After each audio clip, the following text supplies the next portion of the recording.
इस्लामाबाद की सेशन अदालत ने कल तोशाखाना केस में साबिक वजीर आजम इमरान खान को 3 साल कैद की सजा सुना दी है, जिसके बाद चेयरमैन पाकिस्तान तहरीक इंसाफ 5 साल के लिए इंतखाबी सियासत से बाहर होकर अटक जेल में कैद होने वाले पहले साबिक वजीर आजम बन गए। एडिशनल सेशन जज हुमायूं दिलावर ने कल अपने फैसले में चेयरमैन पाकिस्तान तहरीक इंसाफ को तोशाखाना से खरीदे गए तोहफ छुपाने, गलत डिक्लेरेशन देने और तहफ को दूसरों को मुंतकिल करने और बेचने से मुतालिक तफसीलात जाहिर न करने पर सजा सुनाई है। इस फैसले में इलेक्शन कमीशन में जमा कराए गए फॉर्म बी में डिक्लेरेशन का जो मयार तय किया गया है, उस पर सवाल उठ रहा है कि क्या कोई अरकान पार्लियामेंट इस मयार पर पूरा उतर भी सकता है या नहीं, क्योंकि जज हुमायूं दिलावर ने अपने तफसीली फैसले में अरकान पार्लियामेंट के लिए यह बेंचमार्क सेट कर दिया है कि अरकान पार्लियामेंट पर यह लाजिम है कि उन्होंने तोशाखाना से जो तहफ लिए, जो तहफ दूसरों को मुंतकिल किए या फरोख्त किए, उसकी मुकम्मल तफसीलात फॉर्म बी में देना जरूरी है। इसलिए तोशाखाना केस का यह फैसला कई अरकान पार्लियामेंट के सियासी मुस्तकबिल का फैसला कर सकता है और अगर आने वाले दिनों में दूसरों को भी इसी मयार पर जांचा गया तो मजीद सजाएं और नाअहलियां सामने आ सकती हैं। वैसे तो इस मयार पर किसी का पूरा उतरना मुश्किल है, लेकिन हम टेस्ट केस के तौर पे 2 साबिक वज़ीर आज़म और हुकूमत के एक सीनियर वजीर की मिसाल आपके सामने रखते हैं। और सबसे पहले बात करते हैं साबिक वजीर आज़म नवाज शरीफ की, जो वैसे तो 62(1)(f) के तहत नाअहल है, लेकिन साल 2015-16 में तोशाखाना से उन्होंने कीमती तहफ हासिल किए थे। 13 जनवरी 2016 को साबिक वजीर आज़म नवाज शरीफ और उनकी बेगम कुलसूम नवाज साहिबा ने एक घड़ी, पेन, अंगूठी, ब्रेसलेट और नेकलेस तोशाखाना से गिफ्ट के तौर पे हासिल किया था, जिसकी मालियत का तखमीना उस वक्त लगाया गया था 9 करोड़ 10 लाख रुपए और उन्होंने जो अदायगी की थी वो 1 करोड़ 84 लाख रुपए थी। इसके अलावा इसी साल 13 फरवरी 2016 को प्राइम मिनिस्टर नवाज शरीफ को एक तोहफे में घड़ी, पेन, गोल्ड रिंग और कफलिंग्स दिए गए, जो कि गोल्ड और डायमंड के थे और उसकी जो मालियत का तखमीना लगाया गया था वो 1 करोड़ 60 लाख रुपए था और जो इसकी अदायगी की गई थी नवाज शरीफ साहब की तरफ से वो 32 लाख रुपए थे, यानी कि तकरीबन 20% जो है वो इसकी अदायगी की गई थी। अब ये अहम तहफ हैं, इसके अलावा भी बहुत सारे तोहफे हैं, लेकिन उनकी मालियत कम है। हमने जो बड़े तहफ हैं वो सामने रखें आपके साल 2015-16 में। लेकिन अब अगर आप नवाज शरीफ साहब के फॉर्म बी पर नजर डालते हैं, जो उन्होंने इलेक्शन कमीशन ऑफ पाकिस्तान में जमा करवाए थे और ये असासे 30 जून 2016 तक के हैं, तो इसमें कहीं पर भी आपको इन तहफ की डिटेल नहीं नजर आएगी। किसी सेक्शन में भी उन्होंने इन तहफ को डिक्लेयर नहीं किया है जो उन्होंने हासिल किए और उस साल उनकी बेगम ने हासिल किए। इसमें सबसे अहम सेक्शन 2C है, जो कि बात करता है एसेट्स ब्रॉट और रेमिटेड फ्रॉम आउटसाइड पाकिस्तान, जिसका जिक्र अपनी जजमेंट में भी हुमायूं दिलावर साहब ने किया है कि जो असासे आपने तोशाखाना में हासिल किए हैं उनको सेक्शन 2C में शामिल करना ज़रूरी है। लेकिन आप देख सकते हैं कि इन दोनों सेक्शंस में कुछ रकम यहाँ पे नहीं दिखाई गई है, यानी कि ये एसेट नहीं डिक्लेयर किए गए। अब अगर इस फॉर्म बी के दूसरे पेज पर आते हैं तो वहाँ पे कुलसूम नवाज साहबा की ज्वेलरी का जिक्र है, जिसकी वैल्यू 15 लाख रुपए है और कॉस्ट 1 लाख रुपए, यानी कि जो कीमत अदा की गई कुलसूम नवाज साहबा के पास जो ज्वेलरी थी उसकी कीमत सिर्फ 1 लाख रुपए है और वैल्यू 15 लाख रुपए है। जबकि अगर आप दोबारा तोशाखाना के तहफ में जाएंगे तो जो 13 जनवरी 2016 को तहफ खरीदे गए थे उसमें कुलसूम नवाज साहिबा ने 1 करोड़ 8 लाख रुपए की ज्वेलरी रखी थी अपने पास, खरीदी थी। ये वो कॉस्ट है जो उन्होंने पे की थी, आप देख सकते हैं अपने स्क्रीन पे। 1 करोड़ 8 लाख रुपए उन्होंने अदा किए थे ज्वेलरी रखने के लिए। लेकिन फॉर्म बी में जो नवाज शरीफ साहब का फॉर्म बी है उसमें कुलसूम नवाज के पास जो वैल्यू दिखाई गई है ज्वेलरी की वो सिर्फ 15 लाख रुपए की है, यानी कि क्लियरली ये भी केस ऑफ मिस डिक्लेरेशन और फॉल्स डिक्लेरेशन का है।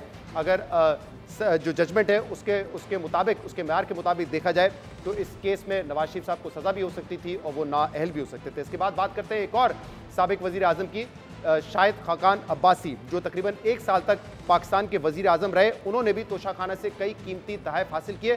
सिर्फ जो कीमती तहफ हैं उनके, उसकी तफसीलात आपके सामने रखते हैं। 17 अक्टूबर 2017 को उनकी बेगम समीना शाहिद साहिबा ने एक ज्वेलरी सेट, नेकलेस और ब्रेसलेट अपने पास रखा था, जिसकी जो टोटल तखमीना लगाया गया था मालियत का वो 10 करोड़ रुपए था, जबकि जो अदायगी की गई थी वो 2 करोड़ रुपए थी। और उसी दिन यानी कि 17 अक्टूबर 2017 को शाहिद खाकान अब्बासी साहब ने भी कीमती पेन, अंगूठी और कफलिंग्स अपने पास रखे थे, जिसकी टोटल मालियत 2 करोड़ 20 लाख रुपए थी। लेकिन उसके लिए उन्होंने तोशाखाना में 45 लाख रुपए जमा करवाए। उसके बाद 28 नवंबर 2017 को शाहिद खाकान अब्बासी साहब ने एक रोलेक्स घड़ी, कफलिंग अपने पास रखे, जिसकी असेस्ड वैल्यू यानी कि जो तखमीना लगाया गया था वो 2 करोड़ 30 लाख रुपए था। और उसके एवज उन्होंने जो अदायगी की थी वो 46 लाख रुपए की थी। इसके बाद आगे बढ़ते हैं।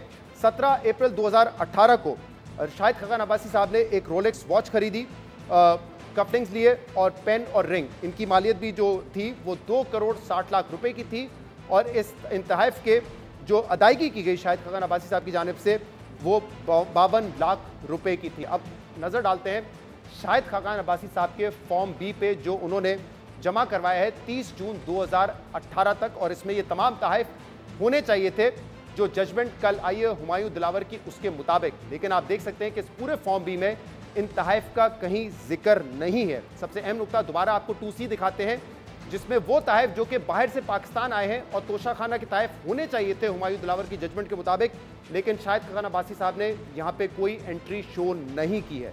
इसके अलावा एक और सेक्शन इस फॉर्म बी का है 2J, और उस हवाले से भी ये लिखा गया है जजमेंट में कि कोई एसेट अगर आप ट्रांसफ़र करते हैं किसी और को तो उसकी एंट्री भी होनी चाहिए। लेकिन आप 2J में भी देख सकते हैं कि शाहिद खकान अब्बासी साहब ने इसको खाली छोड़ा हुआ है, जबकि शाहिद खकान अब्बासी का केस इस मामले में बिल्कुल इमरान खान जैसा है। शाहिद खकान अब्बासी साहब ये तस्लीम कर चुके हैं कि जो तहफ़ उनको मिले थे वो उन्होंने आगे बेच दिए थे। आपको दिखाते हैं कि एक इंटरव्यू में शाहिद खकान अब्बासी साहब ने क्या कहा था। आपके जितने भी तोहफे हैं जो आपने लिए वो आपने डिक्लेयर किए? मेरे पास इन तोहफे में से कोई तोहफा नहीं है, मैंने सब आगे दे दिए। किसको दे दिए? मैं ना घड़ी पहनता हूँ ना जी। आपने भी बेच दिए? नहीं, बेच नहीं दिए, मैंने दे दिए। मैंने जो भी कुछ अजीज़ों को दे दिए, कुछ दोस्तों को दे दिए जो ये चीज़ें पहनते हैं। मेरे पास कोई चीज़ आज इनमें से नहीं है। मगर आपने कोई भी एक तोहफा ऐसा नहीं है कि जो आपने बेचा हो जिसकी वजह से आपको असासों में डिक्लेयर करना पड़ता, क्योंकि इमरान खान साहब पर दूसरा इल्ज़ाम आप लोगों का ये है कि बेचने नहीं होते, इन्होंने बेच दिए। नहीं, देखें, बेच आप सकते हैं, ये आपकी मलकियत है, लेकिन अगर आप पहले बेच दें और बाद में उसको हासिल करें तो खराबी यहाँ से पैदा होती है। अब ये बड़ा अहम मामला है क्योंकि साबिक वज़ीर आज़म और आज भी MNA है शाहिद खकान अब्बासी साहब, जब उनसे पूछा शाहजेब खानज़ादा साहब ने कि क्या तोशाखाना के तहफ़ जो आपने लिए वो आपने डिक्लेयर किए हैं, तो अब्बासी साहब का जवाब था वो तोहफे मेरे पास नहीं है, मैंने आगे गिफ्ट कर दिए।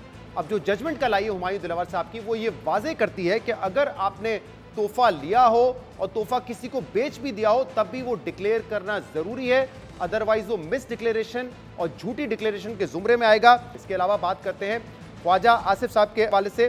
साल 2017 में उन्होंने भी तोशाखाना से कुछ कीमती तहफ़ लिए। 17 अक्टूबर 2017 को शाहिद खकान अब्बासी साहब ने एक घड़ी, कफलिंग्स और कीमती रिंग ख्वाजा आसिफ साहब ने हासिल की थी और उसकी जो टोटल असेस्ड वैल्यू थी वो 1 करोड़ 17 लाख रुपए थी और जो अदायगी की थी ख्वाजा आसिफ साहब ने वो 23 लाख रुपए की थी। अब ये उन्होंने तोहफा हासिल किया, लेकिन जो फॉर्म भी जमा करवाया इलेक्शन कमीशन ऑफ पाकिस्तान में जहां पर ये उनको मेंशन करना चाहिए था, लेकिन आप देखें उनके फॉर्म बी में ये तमाम तफसीलात मौजूद नहीं है। उन्होंने कहीं पे भी ये तोहफे जाहिर नहीं किए। और जो 2C है एसेट ब्रॉट और रेमिटेड फ्रॉम आउटसाइड पाकिस्तान, यानी कि कोई तोहफा बाहर से लेकर आए, जो कि हुमायूं दिलावर साहब ने कहा है कि कोई भी तोहफा तोशाखाना का बाहर से आता है तो वो मेंशन करना ज़रूरी है। ख्वाजा आसिफ साहब ने वो शो नहीं किया है। यहाँ जो रकम शो की गई है तकरीबन 11 मिलियन की, 11.5 मिलियन की, ये वो रकम है जो उन्होंने कंसल्टेंसी से हासिल की है, लेकिन जो तोहफा हासिल किया तोशाखाना का उसको 2C में नहीं शो किया है। तो अगर इस फॉर्म बी को भी कल की जजमेंट के म्यार पर देखा जाए तो पूरा नहीं उतरती, यानी कि ख्वाजा आसिफ साहब भी के खिलाफ भी अगर कोई रेफरेंस जाता है या फौजदारी का मुकदमा होता है तो शायद उनके केस का नतीजा भी वही होगा जो कल साबिक वज़ीर आज़म इमरान खान के केस का नतीजा हुआ है। लेकिन अब से अहम सवाल है कि जो म्यार सेट किया गया है और जो स्क्रूटिनी इमरान खान के असासों की गई है, उनके फॉर्म बी की गई है, क्या वो दूसरों के पे ऊपर भी अप्लाई होगी, क्या उनके केसेस को भी देखा जाएगा? तो गालिबन इसका जवाब नहीं है, क्योंकि आपको याद होगा जब पनामा केस सामने आया था तो उस वक्त 450 लोगों का नाम आया था, लेकिन हदफ क्योंकि उस वक्त नवाज शरीफ थे, सिर्फ उनका केस देखा गया, बाकी लोगों का केस नहीं देखा गया। तो ये मुमकिन है कि इस वक्त इमरान खान तो कन्विक्ट भी हो गए हैं, सज़ा भी हो गई है, नाअहल भी हो गए 5 साल के लिए तोशाखाना केस में, क्योंकि फॉर्म बी पे उन्होंने डिटेल्स नहीं जाहिर की थी। लेकिन ये ऐन मुमकिन है कि जो दूसरे पार्लियामेंटेरियंस हैं शायद उनकी स्क्रूटनी इस तरीके से ना की जाए, क्योंकि इस वक्त हदफ वो नहीं है, हदफ इमरान खान है।